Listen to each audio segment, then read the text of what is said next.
Okay, my name is Dan Ascher, and thank you so much for joining us today. And we may have a few other people joining us as we go forward. I am recording this webinar, so those that couldn't make it tonight, hopefully that we'll be able to share the recording with them. So first order of business is to introduce our guest tonight. Our guest is Amanda Reilly. Amanda is a college counselor. She's been in the field for a number of years. She's built the last 8 years has been working at Great Neck High School on Long Island. And prior to that, she also worked at Great Neck North Middle School for 5 years. And before that, she worked at West Islip High School and at Stuyvesant High School in New York. So Amanda, welcome. If you want to just tell us a little bit about yourself and your background before we get started. Yes, hi. Thank you so much for having me. Like Dan said, my name is Amanda Reilly. I am a counselor that is based out of Long Island right now, who absolutely loves working with high schoolers and their families, helping them navigate this process. The college process can be very stressful for many students and families, and so it takes a lot of organization and patience and knowledge and teamwork to get your student to where they want to be in the next 4 years of their life. And it's something I truly enjoy doing and have a passion for learning about. The college admissions world changes so much every year, and there's so much to learn about it. So it's a very interesting field that I believe has a lot for us to learn about. Great. Okay. So Amanda is recently joined us at A+, so she's going to be working with some of our students, helping them with the college admissions process. We'll talk about that a little bit later. But first, we want to just get started with talking about some of the basics related to what juniors should be thinking about right now as they're sort of gearing up and getting ready for the process. So the first question I have for you, Amanda, is how does a college evaluate a student? What are they looking for? Great. So if any point anyone has a question, like Dan said, please don't hesitate. You can certainly put it through the chat at any point. We'll be happy to stop and answer questions as we go. So essentially, colleges evaluate a student based upon 5 main components. The first and the most important would be their transcript. Their transcript is going to be their academic record throughout their high school career. So some students may have taken classes in 8th grade that will count on their high school transcript. So that will appear, as well as their 9th, 10th, 11th grade grades for their final grade. Their 12th grade classes that they're taking will appear on their transcript and be listed as courses in progress. This shares with the college the type of academic rigor your student is taking as a senior year.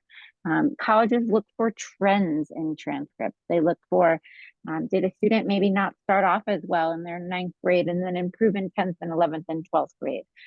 Is a student really strong in English and the humanities, and does that exemplify itself in their transcript throughout the years?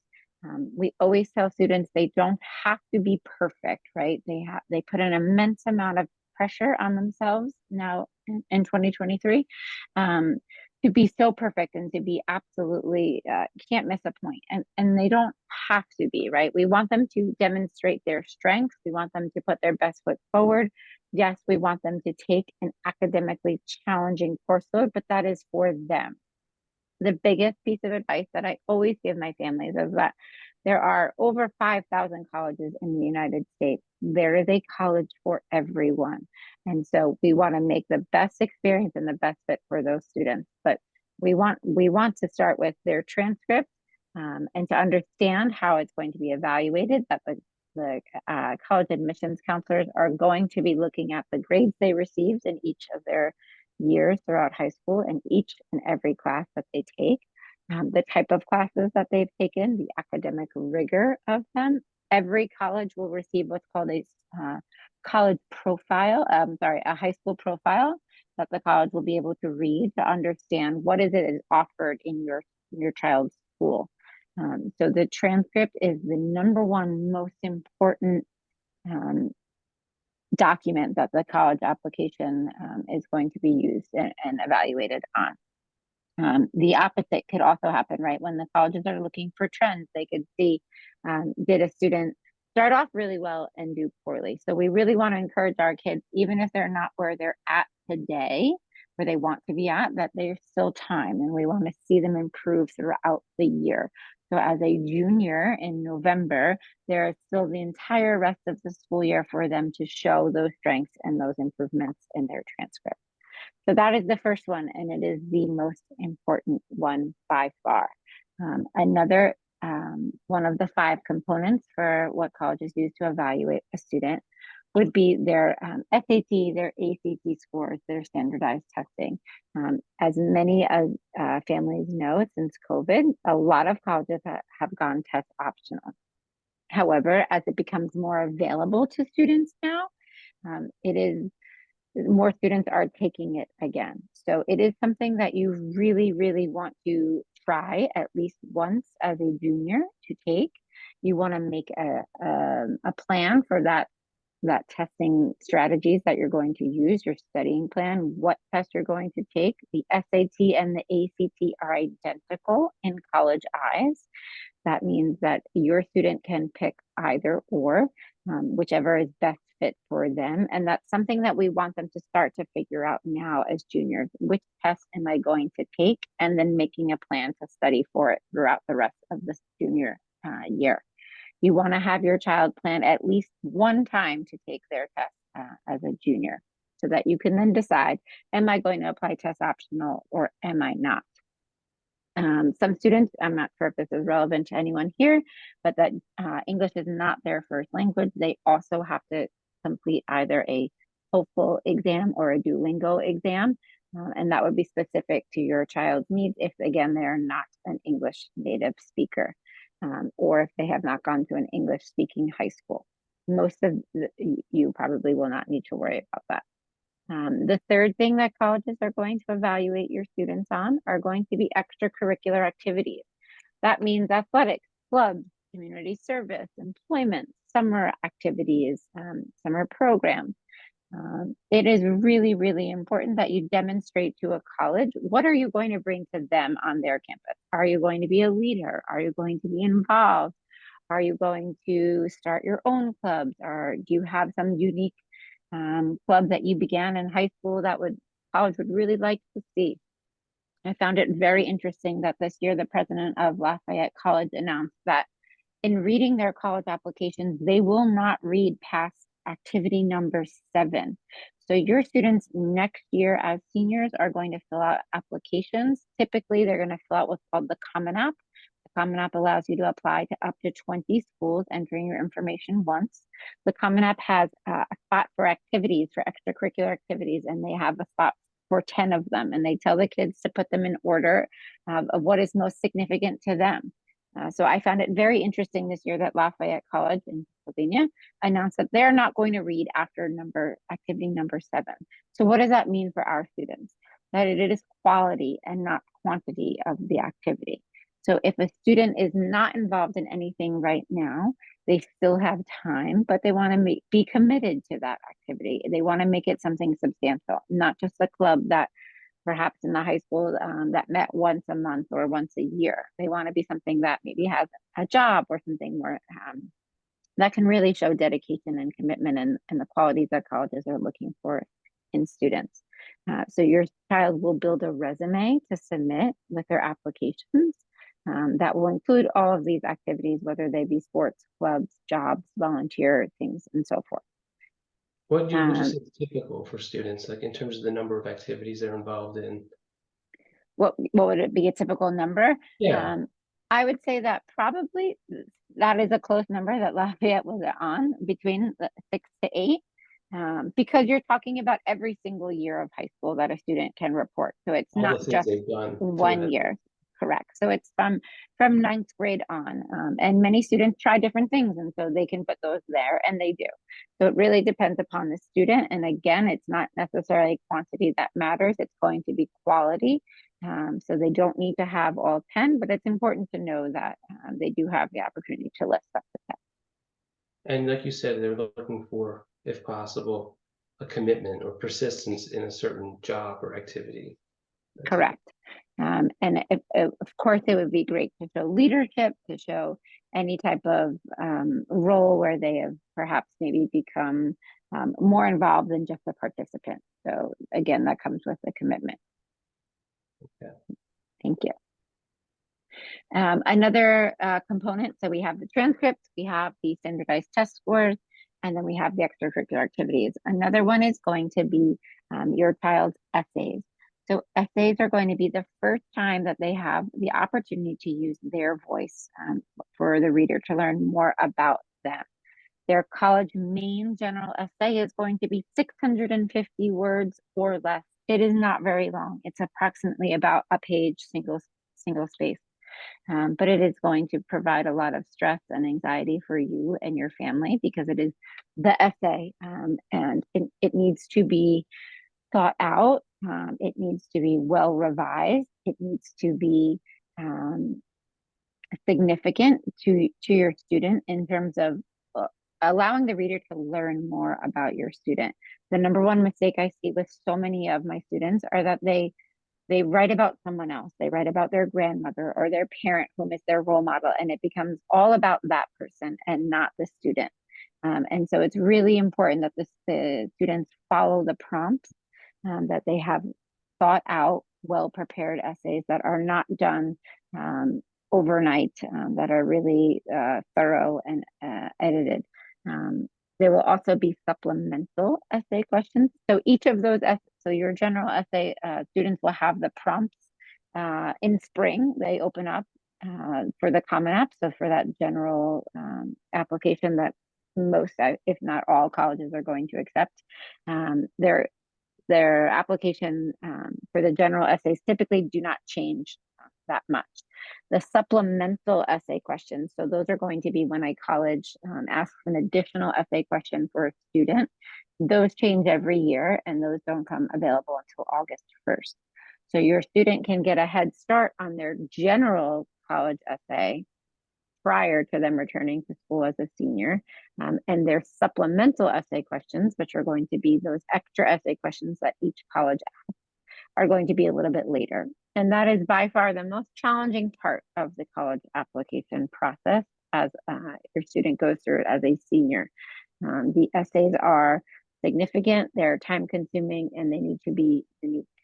They cannot be something that they can just use for every other college when there are the supplemental essay questions. A big common one is why? Why do you want to attend Boston University?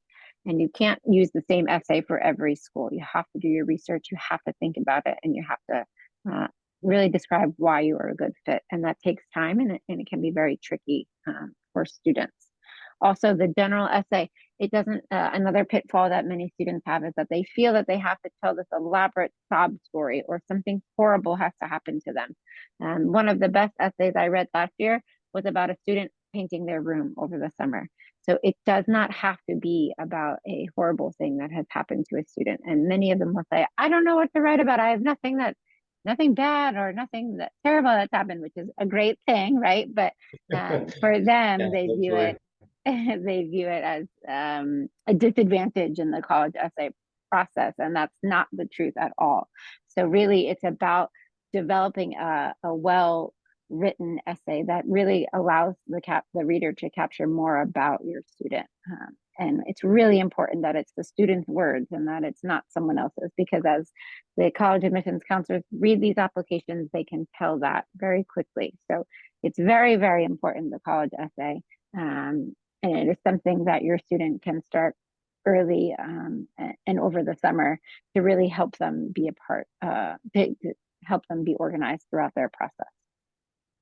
So if you're And then applying to what, a typical number, the kids are applying, what, 10 or 12 colleges typically?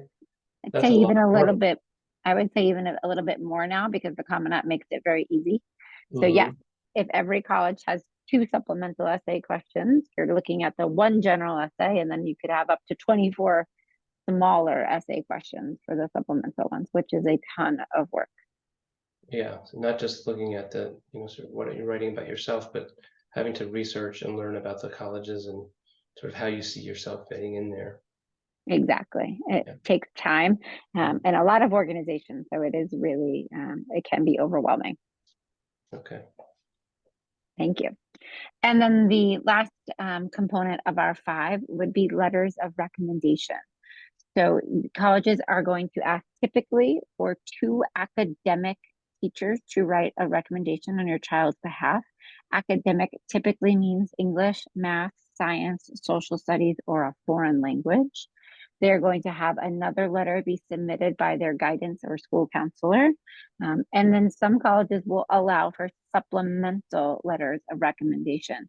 Typically, they recommend not for it to be another academic letter because it gets a little tedious, but for it to be someone such as a boss or someone, a supervisor from a job or from their internship or volunteer experience, someone that can speak on their behalf or a coach in a different perspective. So they're going to have 2 academic teachers and 1 guidance counselor write their letter of recommendation.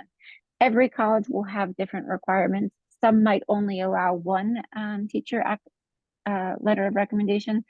Some may take none, but for the most part, the average is that colleges are going to ask for 2 letters and also 1 from the guidance counselor. So it's really, really important. Those letters are going to come from a junior or senior year teacher only. They do not want teachers from 9th or 10th grade. So we encourage students as juniors to get really friendly with their teachers, to develop really strong relationships so that they can have a bunch of teachers to ask and not be struggling in June or May when they begin to ask their teachers for letters of recommendation. Yeah, it looks like we have a question here. In independent schools, is the guidance counselor the college counselor? So I don't know exactly. I don't want to give the wrong information. I would say that some schools will have different systems. So sometimes the college counselor will just help the students throughout the college process, and the guidance counselor will be with the student from 9th through 12th grade, and then they would be the one who would write the letter of recommendation, the guidance counselor. Other schools may have a college counselor that just does everything college and also writes the letter of recommendation. So that is something that you definitely want to find out from your high school directly because everyone's is different and they do things a little bit differently for each one. But there will be someone who will write them a letter of recommendation in the counseling office, whether it's the college counselor or the guidance counselor. Great question. Thank you. You're welcome. So the 5 things, just as a quick recap, the most important would be your transcript, the overall record of the students' grades from every high school class they have taken and the rigor of that class, the standardized testing, SATs and ACTs, or ACTs, I shouldn't say and, extracurricular activities or a resume, essays, and the letters of recommendation. So these 5 components are going to be what the college looks at in order to make a decision for your child. Now, one question quickly for you about this Mhm. question of the rigor of the courses that they take. Sort of what do you talk to students about? How do you advise them in that regard as to like how much rigor should they attempt, Right. basically? So it's really important that every student makes their own unique decision for that because some students may be able to handle, say, 3 APs in a year, and some may be only able to handle Regents or regular level classes. So it has to depend upon the student and has to be the right balance because they are going to have so much going on in their lives as seniors, with applying to college, with writing the essays, with extracurricular activities, with fun things, with family things. It's important to have a balance and it's important to reflect their interests. So if they are pursuing maybe English, maybe they look to take another something a little bit more challenging in English. It could even be taking a regular English class and then adding an English elective, or it could be an English honors class or an English AP class, depending upon what your school and your child's opportunities are. So there is no kind of one size fits all. Of course, the most academically competitive colleges are going to be looking for, the most academically rigorous profile from a student. So if your aspirations and hopes are to get into a place like Harvard and Yale and MIT, then they're going to look for most academically rigorous courses in each area for a student. So it really depends, and it's really important to have a balance and to not overwhelm. And there's even more importance in that, because in senior year, students will have the opportunity to submit their grades, and some of the colleges will require it. So that would mean, depending upon how your school's grading system work, if they are at the end of a quarter, quarter one typically is right around the early action and early decision, and we'll talk about that in just a minute, deadline, which is November 1st. So if your students' grades are very strong, you can ask to have them sent to help enhance your child's application, so that the college sees the classes that your student is taking as a senior and that they're doing well. On the flip side, if a college requires it, which some do for early action and early decision applications, and your child is not doing well because they're too overwhelmed and the classes are too hard, that could not help them through this process. So the balance and the academic rigor is extremely important in a multitude of ways for students. And can you just talk briefly, before we move on to the next question here, about the AP exams? How does that kind of fit into the whole picture? Sure. So students who are taking AP classes are required in many schools, if they are in the course, to sit for the exam. The exams are in May. When a college sees the AP on a student's transcript, they know that there should be an AP score with it. College admissions counselors will say if a student does not self-report the AP score exam, they are going to assume it was a 1 or a 2. So I always advise my students anything really, they should be self-reporting that is above a 3, a 3, 4, or 5. Obviously, it's 5 being the best. Helps to show the college the full picture of how they're doing in that class. So AP courses do require students to submit AP exams typically in most high schools. Okay, now let's move on to the next thing. What are the different application options for students and their outcomes? Sure. So we talked a little bit, I mentioned what was called the common application. I nickname it, and most students do, calling it the Common App. The Common App is going to be the application that they will use throughout this process, and they'll be able to apply as early as really August 1st. August 1st is when the Common Application goes live. For colleges that have what's called a rolling application, that means as soon as they receive all of your materials, your transcript, your resume, your recommendations, your essays, your standardized test scores, the actual application, they will turn around and evaluate your student and give an answer. Typically, most high schools do not begin that early, and it's not necessarily advisable to apply as early as August 1st, but it is something and a part of one of the options that colleges have. The other options are going to be early action. Early action means that you apply early and you find out early. So typically the early action deadlines are October 15th, November 1st, or November 15th. And then the turnaround for finding out the decision will typically be in the middle of December, the end of December, middle of January, end of January. The colleges are not so kind with when they deliver answers. It's typically right around the holiday times often, which is very unfortunate. Early action is fantastic in that it is not binding. And what does binding mean? There's another type of application system called an early decision applicant. An early decision requires you to sign a legal contract that says that if you are accepted to this school, you will attend no matter what. You will withdraw all of your other applications. You sign the document as a parent, the student signs the document, the guidance counselor signs the document. It is a significant thing. There are a lot of strategies based on early decision, early action, and regular decision. Regular decision deadlines are typically January 1st or February 1st, and you'll find out in April. For early decision, so in last year, the graduating class of 2023, a very competitive school, Vanderbilt University, their overall acceptance rate for regular decision was 4%, and their overall acceptance for early decision was 16%. Now, this is extremely competitive college, but just to give you an example of how an early decision application might affect your admissions decision.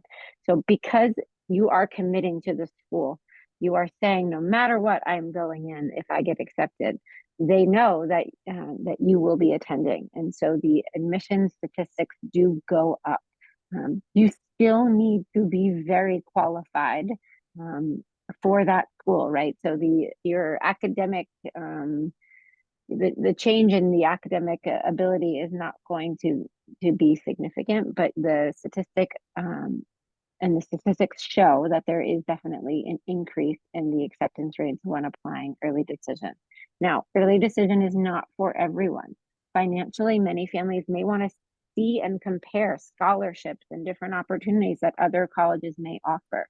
And you will not be able to do that if you apply early decision. You will not be able to get a list of all of the colleges that you've gotten into and all of their decisions and then decide on which one, because you are committing to that school. So early decision is binding. It is terrific if it is a college that you have really researched, that your students, that you as a family are extremely comfortable with, that you're excited about, that it is your number one choice and a place that you want to go no matter what. But that's not for everyone. And a lot of times that is very difficult for a 17-year-old and an 18-year-old to figure out as early as November 1st. So that is a challenge that is a part of early decision. But when it's well organized, well researched, and you have a strong passion for the school, it's an excellent opportunity to increase the statistics on some very competitive colleges. There is also called restrictive early action. That is for some of the Ivy Leagues, that they will not allow you to apply early action to other schools, other private schools. So you'd only be able to apply early action to other public schools. So every college has a different requirement, and that's why it gets very confusing, and it's why it can be very difficult for students to manage if they're not organized. Knowing these different application opportunities is step one in doing the research. So figuring out, does this school accept rolling, early action, early decision, or is it regular? Because not every school offers every opportunity in their application type. It's difficult to navigate. It requires students to use every website and to verify, but it is manageable when organized and put into spreadsheets and really well thought out in advance. But if you're applying to schools that do rolling admissions, which we have a number of the public colleges here in our area, in Pennsylvania, it makes sense to get those applications in on the early side because they fill up. And so if you're qualified, it's not like early decision where you're stuck. If you choose to go there, like, you don't have to say, commit to it the way you do with early decision, but it makes sense to sort of do that earlier rather than waiting if it's a rolling admissions process. Absolutely. It also is a really feel-good moment when you have your first college acceptance very early, and it relieves a lot of stress and a lot of pressure for many students to have one school in their pocket that they've applied to and heard back from already. So it is a very nice rolling admissions is a very nice opportunity when you have it. Okay. Definitely. And then some of the decisions. So when you do apply using the early action and the early decision strategies, there are different types of outcomes. So acceptance, yes, hooray, we celebrate. Deny, of course, not great. And then there's something called defer. So defer means that they are going to put you back into the regular decision application pool and reevaluate you. And so from when you applied November 1st to January 1st, typically the only thing that's going to change in most students is their academic grades from senior year. So back to what we talked about from your transcript and picking classes that are an appropriate fit, you will then be required to submit your first and second quarter grades, or if it's a trimester or however a semester, however your school operates, that will show how you're doing as a senior and how you are in your classes, and that can help you. Of course, anything else that may have changed in your application for the good, anything that your child's done extracurricularly or been involved in, they can update the college to hope that they will then reevaluate them and give them the desired outcome of acceptance. Another outcome would be waitlist. I've seen this year that colleges have gone from the early action and early decision pool and putting students on the wait list right away. NYU did that a lot this last admission cycle, which is something new. Typically, they would defer you and then you would be offered wait list. But this year, they went straight to the wait list for some students. And wait list means that at the moment, they're not offering you a seat at their school, but if enough students decide not to attend, they will start to come off of the wait list and offer admissions after May 1st. That becomes very stressful because you need to put a deposit down on a college from May 1st for the following school year. So it becomes a little bit tricky and difficult to navigate for some students with a wait list. But the application outcomes are typically accept, deny, defer, and wait list. Okay. Anything else you want to tell us about that before we move on to the next topic? I think that's pretty good. Okay. All right. So now, if you're currently a junior and it's November, the middle of November, what should the students be doing at this time regarding this process? So the very most important, biggest piece of junior year for a college process is the planning and the researching. So from now until August 1st, you want to start to develop a unique list that is appropriate for your student that has what we would call safety, target, and reach schools. A safety school would be a school that your child's academic GPA, grade point average, is above what they accept. They're standardized, their practice tests are above what they typically accept by a nice margin, not by just one or 2 points. Safety schools have to be schools that your student researches and actually likes, that they actually will attend, that they actually can see themselves in, that you as a family feel comfortable, feel safe geographically, that they are in a place that you would be happy that they would attend. We don't want to build a list that has a bunch of target and reach schools and have one safety that's not really of interest to the student or you as a family, and it then becomes the only option for your student. So it's really, really important. It is the most overlooked thing as juniors and seniors that when they are building their list, that they do not incorporate enough safety schools. So it is really, really important that you do that. In each list, we're gonna, I saw that question pop up about how many of each safety target reaches do students typically aim for. I was just gonna say it. So I like to say, depending upon the student and their needs and their grades, between 3 and 4 for each category.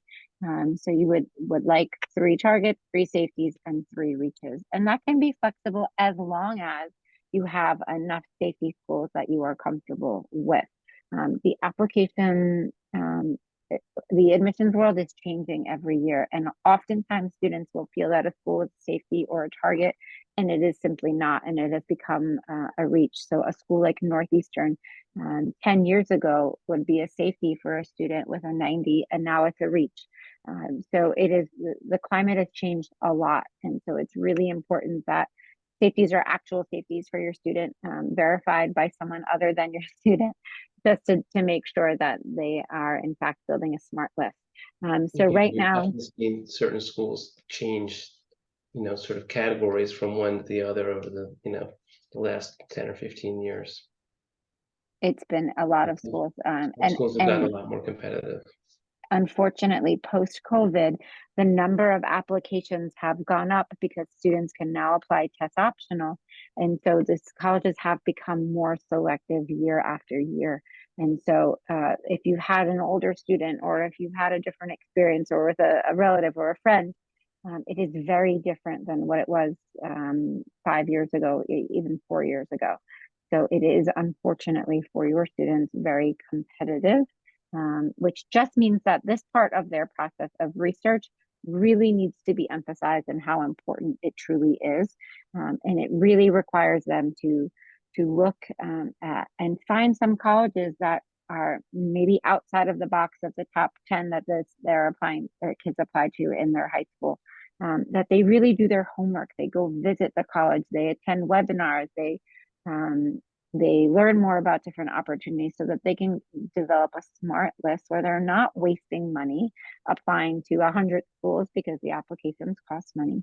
That they know what they want in a college, that they have a good idea of where they want to be, and they develop the list around that. So probably the most important piece of junior year is that, and that it's building that list. And right now in November, the list should be broad. You should really start to develop a wide range of schools to explore. You want to see the differences in size of the school. So a lot of kids will gravitate to wanting a very large school, but go visit that small school, go visit a medium-sized school so that you can make comparisons. And yes, virtual tours are great, but it's not the same as putting your feet on a campus. So really taking care of doing that, and developing lists from now until August. So starting really broad, and then starting to eliminate after you visit things, making a pros and cons list after every time you go to a college visit to really, because you'll forget if you don't do it right away, but to make comparisons to figure out, is this a right fit for me? We really can't emphasize enough that the college has to be a right fit, not only academically, socially, geographically, mentally, right? All of these things have to fit and make it the right place for your child for the next 4 years of their life. So that is a huge piece of it for junior year. The second biggest piece is the standardized testing. So junior year, you really want to take advantage of that and make a timeline and map out when it is you're going to be taking the exam, your study plans for it. We want students studying. We do not want them going in blind. We don't want them to wing it necessarily and say it doesn't matter, schools are test optional. The truth of the matter is, more and more students are submitting test scores, and so that are higher and higher, right, for that college. So you really want to put your best foot forward. You want to try as hard as you can. You want to aim high for your standardized testing, and then reevaluate after. And if it doesn't meet the same fit as you for your match in your academics, then you look at test optional. You always have that as a backup, but you don't want to go in as I'm a definite test optional student. You want to make that plan, and you want to be smart about it. Students can test all the way into their senior year, depending upon how they are applying in those application types that we talked about.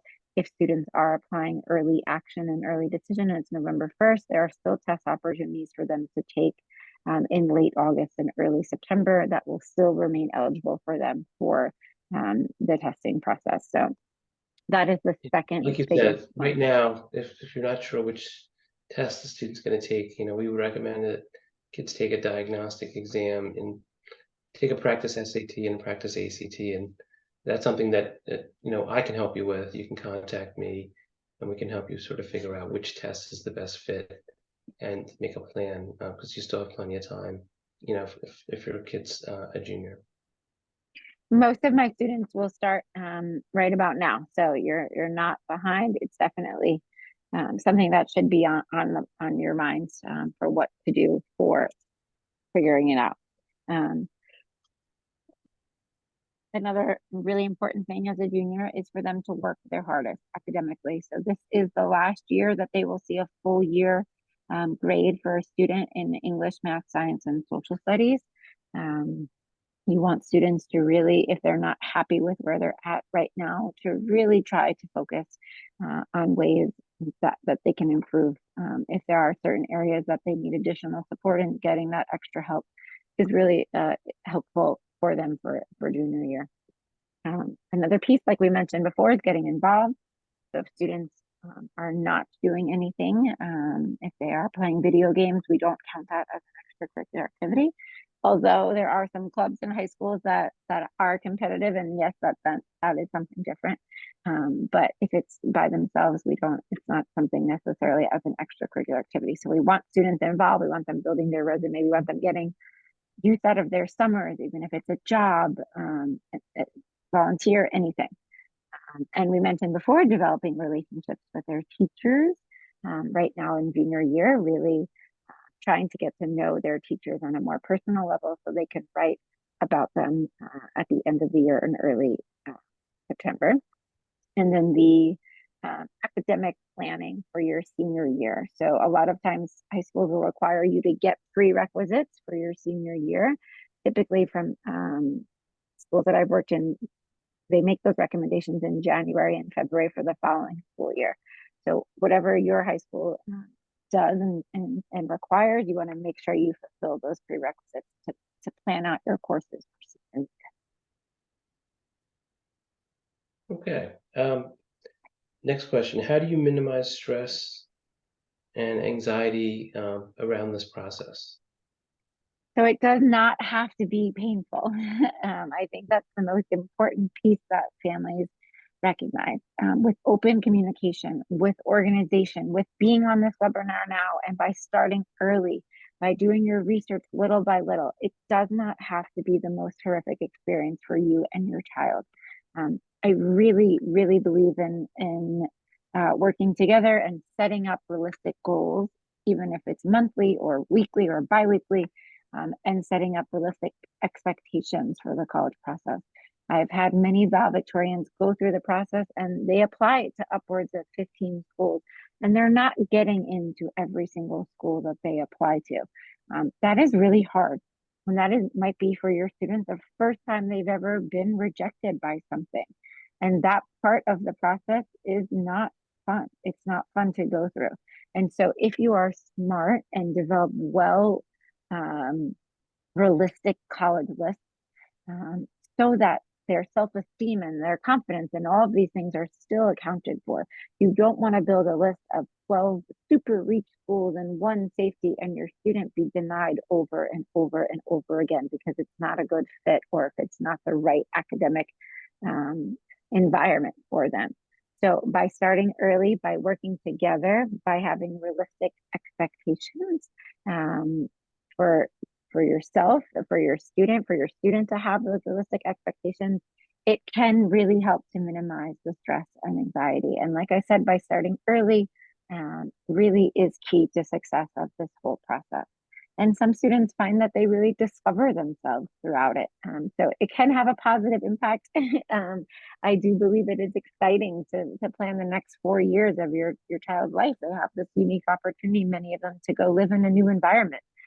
So it can be a very exciting and rewarding process. And so I'm here to help do that and help minimize any stress and anxiety because it does come along the way, but it is definitely manageable. I think it's also important to remember and to remind students that, like you said, that the schools that are, even the safety schools on your list are places that you would be happy if you ended up going there. I mean, I can't tell you how many people I've spoken with over the years who've said, my kid didn't get into, their top choice, but they ended up going to another school that was on their list.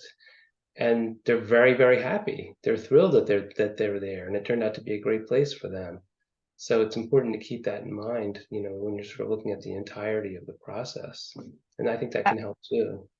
Absolutely. It's not always about a name of a place. It's really, it's about how you feel as a student and a family, and the connections that they make, because we want them to be successful. And if they go somewhere that they are not comfortable and they are not able to thrive, it's emotionally taxing. So it's really, really important that that's a part of their research and that they remain open-minded throughout the process to find the best decision for them.